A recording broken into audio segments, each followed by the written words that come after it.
and welcome to the CDO Magazine interview series. I am Nollie Maoto with FNB South Africa, and we are partnering with CDO Magazine, MIT CDO IQ, and the International Society of Chief Data Officers in a series of interviews. Today, I have the pleasure of talking with Randy Bean with NewVantage Partners. Randy is the author of Fail Fast, Learn Faster, Lessons in Data-Driven Leadership in an Age of Disruption, Big Data, and AI.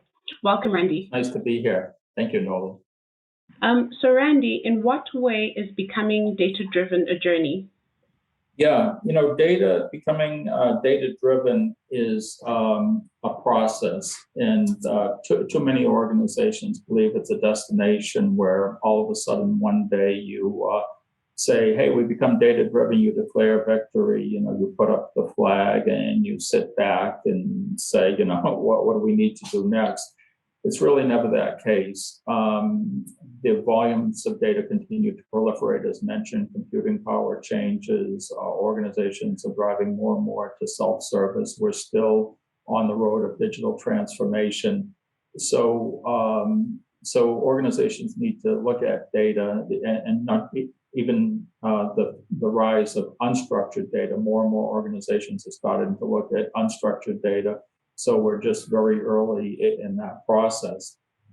So this is really a journey that plays out over many, many years, if not decades, and organizations need to continue to adapt and evolve and grow as new data sources become available, as new data capabilities become available, as volumes of data proliferate. So it's never a place that you get to sit back and relax. You have to keep at it all the time. Those companies that were the leaders 10 years ago or 5 years ago or today may not be the leaders tomorrow or 5 years from now. Very true, very true.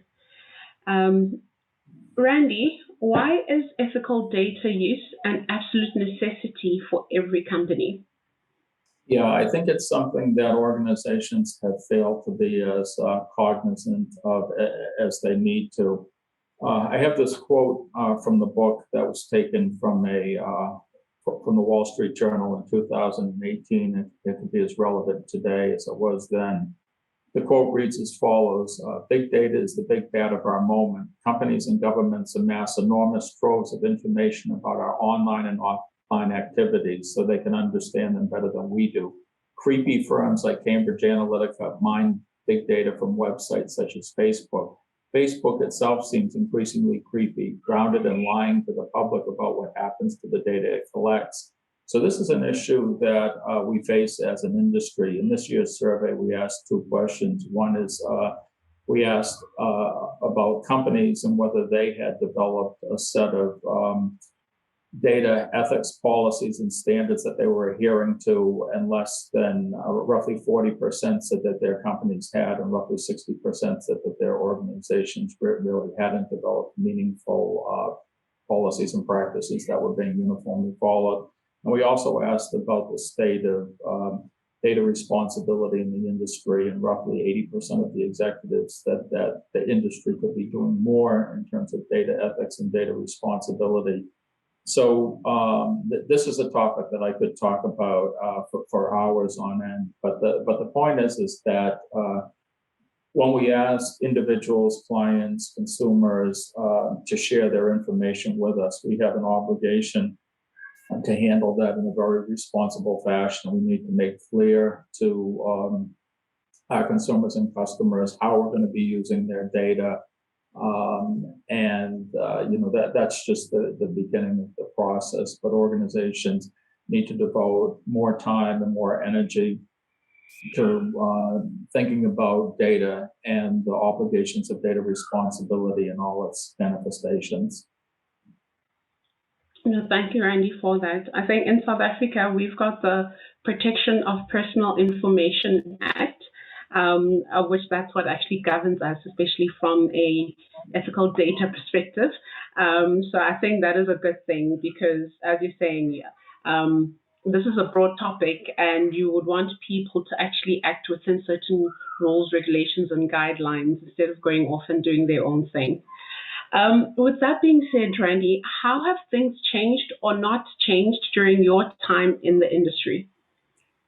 Yeah, well, it's been roughly a generation in the industry, and it's interesting because, for example, there's always a lot of enthusiasm in the moment about new technologies, new capabilities. I know in recent weeks people have said, "Hey, how do you feel about data fabrics and data mesh?" And I look at them kind of with a blank face, and I said, "Can you explain to me what that is, or what you mean when you use those terms?" And then when they explain it, I say, "Oh, you mean this," which also used to be known by that, and before that, it was known by this. So, in a sense, things change, but they come around again and again in different forms. At the outset of my career, one of the first things that I saw was organizations said, "Let's take a look at the data that we have so we can make more insightful and informed business decisions." And that's the same questions that organizations are asking today. So we have more data, more sources, much greater access to data than we've ever had before. It's available for processing much more rapidly. It used to be that organizations had to look at sample data sets. Now they can look at the entire universe of data and look at it in a nanosecond of time. But as somebody who was outside the industry said to me when they learned that I had written a book and write articles about data, they said, "Can you answer this question for me? If we have all this data, how come we aren't any smarter?" So, that's a lesson for all of us. I actually love that question. So, Randy, what do you believe the future holds for the data profession?